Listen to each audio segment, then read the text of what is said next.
Bonjour et bienvenue sur le quiz de la semaine. Une émission proposée par Radio Prédication, animée par Dominique et Martine. Bonjour à tous, bienvenue sur le quiz de Radio Prédication. J'espère que vous êtes tous en forme. Bonjour Martine. Bonjour tout le monde. Bonjour mon cher Marie. Voilà un son qui est bien réglé. Oh, c'est bien. Eh bien, on va, après une semaine quand même assez difficile, hein, Martine, hein? Oui, très difficile. Enfin bref, nous allons nous attaquer donc à Daniel. Alors ça va être la deuxième partie du chapitre 3 et la première partie du chapitre 4. Eh oui, on est obligé de diviser un petit peu en deux. Alors par contre, pour ce qui est du chapitre 2, je vous l'ai réuni en une seule partie. Je vous ai mis ça sur le podcast de radioprédication.fr. Donc vous allez sur radioprédication.fr, sur la page des podcasts, au pluriel, et vous verrez dans les versets du jour, il y a également le chapitre 2 en entier. Il y en a pour 10 minutes. Ah ben, oui, c'est quand même... et puis ben voilà, ça c'est une chose de faite. Je rappelle que les enregistrements en direct du quiz de la semaine se font le samedi à 18h, donc n'hésitez pas à venir l'écouter. La diffusion normale, par contre, c'est donc le lundi à 1h, le lundi à 11h, le mercredi à 20h et le samedi matin à 8h. Voilà. Bon, je crois que j'ai tout dit à ce niveau-là. Hein. On a fait le tour, Martinette. Oui. Oh oui.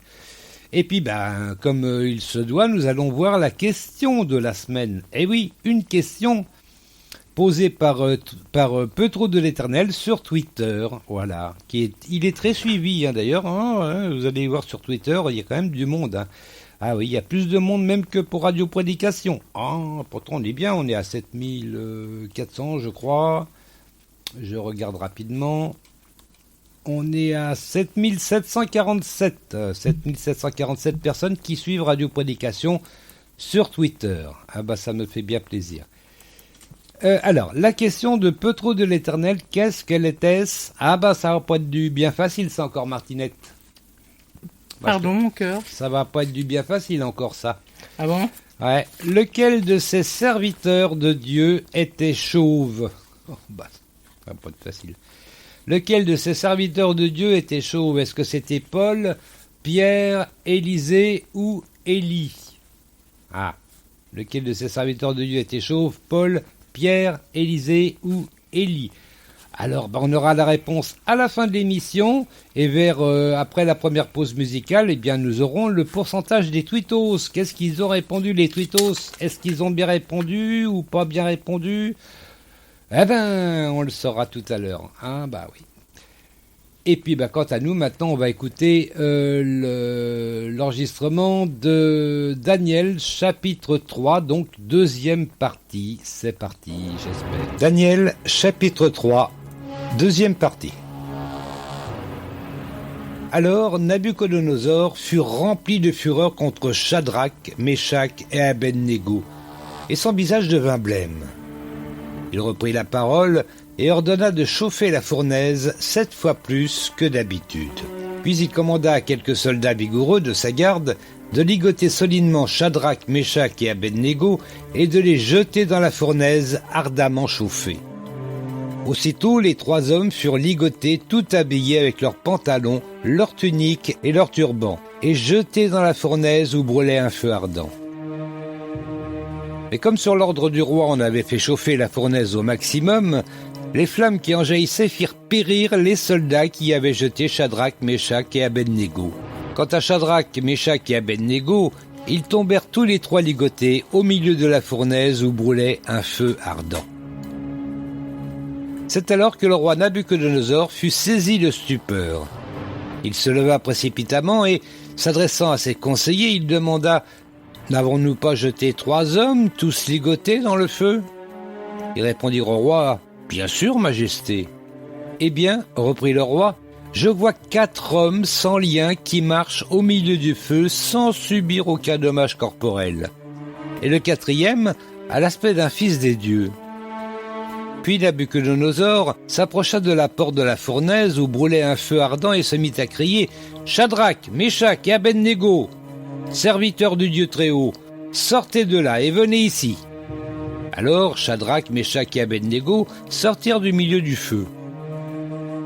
Les satrapes, les préfets, les gouverneurs et les conseillers du roi se rassemblèrent pour examiner ces hommes.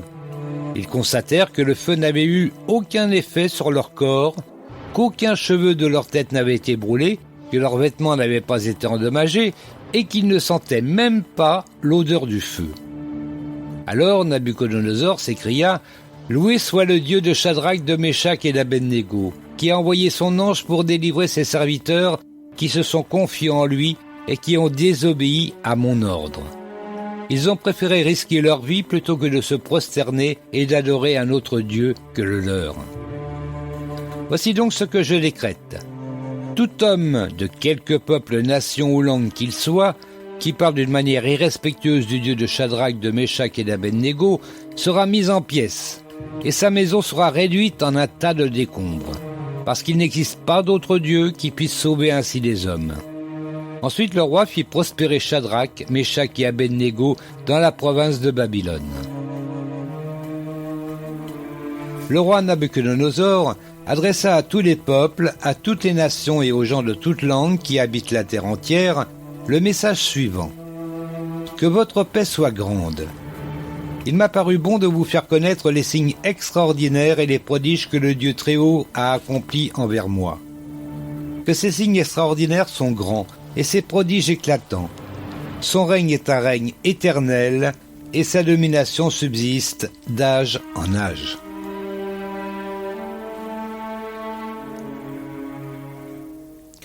Voilà, c'était donc le chapitre 3, deuxième partie de Daniel. Vous retrouverez bien sûr, alors j'essaierai de vous assembler à nouveau les chapitres 3a et 3b, donc les deux parties du chapitre 3, afin que vous le retrouviez en entier donc sur les podcasts de Radio Prédication. Voilà, eh ben déjà, hein, Martine. Alors, on va commencer par la première question. Combien Combien de plus fut chauffée, ouais, c'est mieux. Combien de plus fut chauffée la fournaise ardente? Combien de fois de plus fut chauffée la fournaise ardente? Est-ce que c'est 5 fois, 6 fois ou 7 fois? Allez, on va se mettre 10 secondes.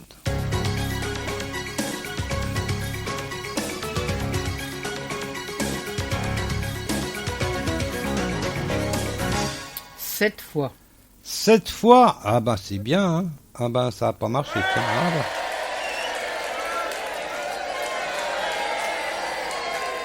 Et oui, 7 fois, le chiffre 7, on le retrouve souvent dans la Bible et notamment dans Daniel, on le retrouve également plusieurs fois. Oui, on va voir ça. Alors, donc, faudrait peut-être que je me mette... Donc, je rappelle, on est au chapitre 3, on en est au verset 19. Je le précise, parce que je ne l'ai pas fait. Donc, à partir du verset 19. Alors, Nabuchodonosor fut rempli de fureur contre Shadrach, Meshach et Abednego, et son visage devint blême. Il reprit la parole et ordonna de chauffer la fournaise 7 fois plus que d'habitude. Puis il commanda à quelques soldats vigoureux de sa garde de ligoter solidement Shadrach, Meshach et Abednego et de les jeter dans la fournaise ardemment chauffée. Aussitôt les 3 hommes furent ligotés, tout habillés avec leurs pantalons, leurs tuniques et leurs turbans, et jetés dans la fournaise où brûlait un feu ardent. Voilà. Dites donc. Deuxième question. Qu'arrive-t-il aux soldats? Ils périssent, ils furent légèrement brûlés, ou ils s'enfuirent? Qu'arrive-t-il aux soldats? Ils périssent, ils furent légèrement brûlés, ou ils s'enfuirent? 10 secondes.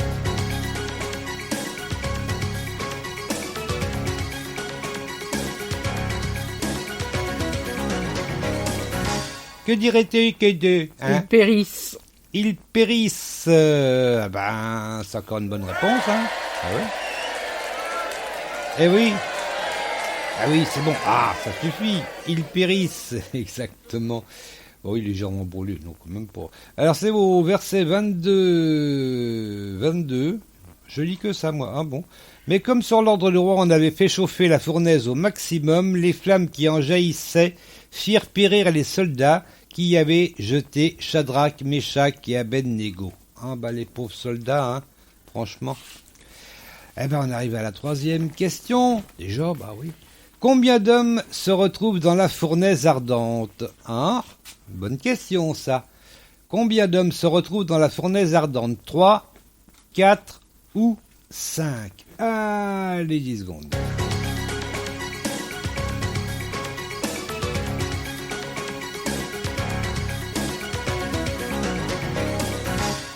Quatre. Tu dirais 4. Ah bah, dis donc, raconte bien. Hein. Enfin, homme, on va mettre entre guillemets, parce qu'il y a 3 hommes et... Ah, on sait pas qui, c'est un ange, on sait pas. On sait pas. Bon, on va le lire, hein, c'est au verset 25, donc on va dire du 23 au 25. Quant à Shadrach, Meshach et Abednego, ils tombèrent tous les 3 ligotés au milieu de la fournaise où brûlait un feu ardent. C'est alors que le roi Nabuchodonosor, j'ai réussi, fut saisi de stupeur. Il se leva précipitamment et s'adressant à ses conseillers, il demanda n'avons-nous pas jeté 3 hommes, tous ligotés dans le feu? Ils répondirent au roi bien sûr, majesté. Eh bien, reprit le roi, je vois 4 hommes, sans lien, qui marchent au milieu du feu, et sans subir aucun dommage corporel. Et le 4e a l'aspect d'un fils des dieux. Voilà. Je rappelle qu'à l'époque, il y avait plein de dieux, hein. Il y avait toutes les couleurs, toutes les formes, tout, et plein. Voilà. Mais bon, pas pour... j'ai un petit trou. Pas pour Shadrach, Meshach et Abednego, qui eux, bien sûr, n'avaient qu'un seul dieu, bien sûr. Bah oui. Mais bon, pour Nabuchodonosor, leur dieu à eux, c'était un parmi d'autres. Bon, on va voir qu'il va petit à petit va changer d'avis. On va voir. Eh ben, on va passer à la question suivante du coup. Alors, Shadrach, Meshach et Abednego, j'aurais pourtant mon souvenir à force de les répéter. Shadrach, Meshach et Abednego sentaient-ils le feu? Non, sentaient le feu, oui d'accord, c'est un vrai faux. Donc Shadrach, Meshach et Abednego sentaient le feu. Est-ce que c'est vrai ou est-ce que c'est faux? Eh ben, on met 10 secondes pour l'instant, hein, on va voir après.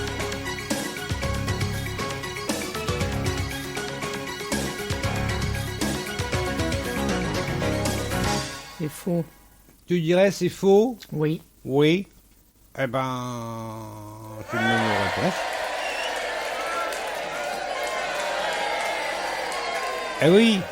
Eh oui, ils sentaient même pas le feu, rien. Oh, dites donc. Alors, j'ai pas marqué le numéro du verset, je vais bien le retrouver. Donc, on va dire à partir du 26. Puis Nabuchodonosor s'approcha de la porte de la fournaise où brûlait un feu ardent et se mit à crier « Shadrach, Meshach et Abednego, serviteurs du Dieu Très-Haut, sortez de là et venez ici. » Allez, au pied. Hein? Alors Shadrach, Meshach et Abednego sortirent du milieu du feu, tranquille, bon, tout va bien, bon. Les satrapes, les préfets, les gouverneurs et les conseillers du roi se rassemblèrent pour examiner ces hommes. Ils constatèrent que le feu n'avait eu aucun effet sur leur corps, qu'aucun cheveu de leur tête n'avait été brûlé, que leurs vêtements n'avaient pas été endommagés et qu'ils ne sentaient même pas l'odeur du feu. Ah ça c'est fort hein, quand même. Hein. Le Nabuchodonosor, hein, il est étonné quand même. Hein. Plutôt, oui. Attends. En plus d'être tué... oui c'est ça, la 5e question. En plus d'être tué, que veut faire le roi à ceux qui ne respecteraient pas le Dieu de Shadrach, Meshach et Abednego? En plus d'être tué, que veut faire le roi à ceux qui ne respecteraient pas le Dieu de Shadrach, Meshach et Abednego? Alors, est-ce qu'il les met en prison? Est-ce qu'il met en prison leur famille? Parce qu'ils sont morts, donc bon... Mettre en prison donc leur famille, faire payer une amende à leur famille ou détruire leur maison. Alors je vais répéter parce que la question elle est longue quand même. Hein. En plus d'être tué, que veut faire le roi à ceux qui ne respecteraient pas le Dieu de Shadrach, Meshach et Abednego? Alors, mettre en prison leur famille, faire payer une amende à leur famille ou détruire leur maison?